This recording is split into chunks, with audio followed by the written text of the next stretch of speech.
Hello po sa inyong lahat mga ka-crypto. Ako po si Pinoy Crypto Trader at sa video na ito ay atin pong pag-uusapan ang tungkol dito kay Dogecoin.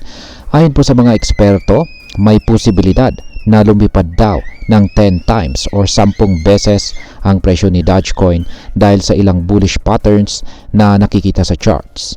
Kasama po rito ang MACD breakout, ang tinatawag na cup and handle pattern at ang pagkakahawig ng kasalukuyang market movement sa nangyari noong taong 2017 bull run. Pero gaano nga ba ito katotoo? At paano po ito makakaapekto para sa atin?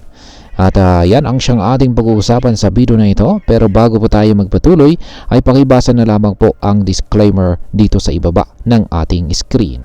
Ayan, simulan po natin ang tungkol dito sa MACD breakout. Ayan, at ano po ang kinalaman nito sa pagtaas ng presyo ni Dogecoin. Ayan, ang MACD breakout. Ayan, ano nga ba ang MACD ano nga ba ang MACD? Ang MACD ay, ang ibig sabihin po nito ay Moving Average Convergence Divergence. Isa po itong technical indicator na ginagamit ng maraming mga crypto experts upang malaman kung kailan po posibleng magkaroon ng strong price movement or malakas na paggalaw sa presyo. Ngunit ngayon, base po sa datos, ang MACD breakout ni Dogecoin ay lumabas mula sa isang triangle pattern. Ayan, nakikita po natin dito sa chart yung nandito po sa ibaba. Yan po yung triangle pattern. Ayon po sa history ay tuwing nangyayari ito, nagkakaroon po ng matinding pagtaas sa presyo ni Doge. Nangyari po ito noong September, ayan, buwan ng September at saka March. At sa parehong pagkakataon, lumipad pataas ang presyo ni Dogecoin.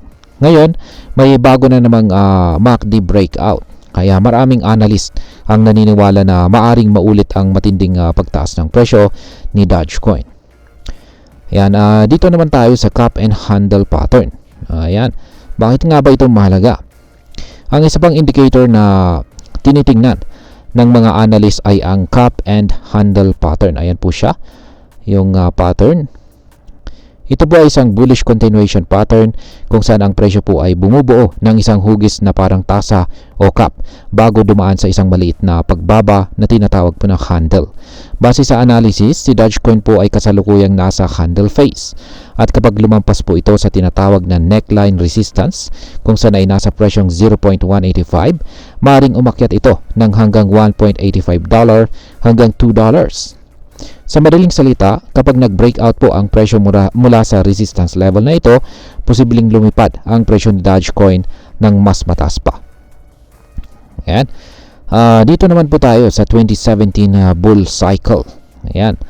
Ano po ang kahalagahan nito at sa kasalukuyang sitwasyon ni Dogecoin? Ayon po sa isa pang analyst na si Chris Pax, ang kasalukuyang galaw ng presyo ni Dogecoin ay kakawig ng galaw nito noong taong 2017 na bull market.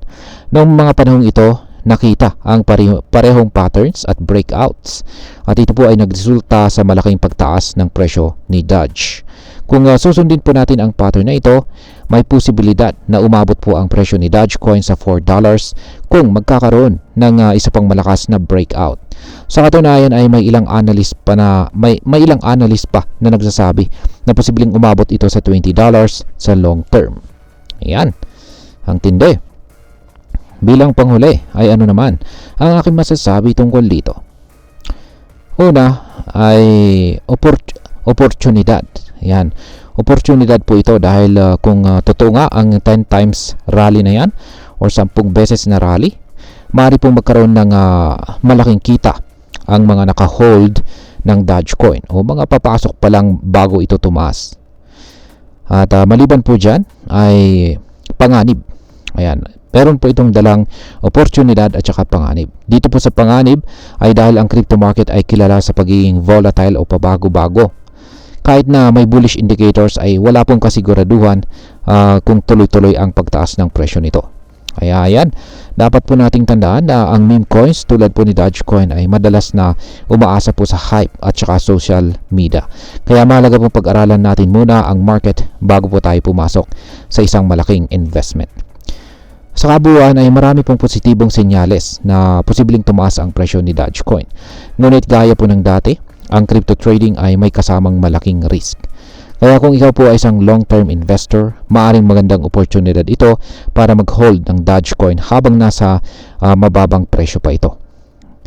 Kung ikaw naman po ay isang short-term trader, kailangan maging maingat po tayo at siguraduhin natin na meron tayong tamang risk management strategy dahil maaari pong magkaroon ng malalaking fluctuations.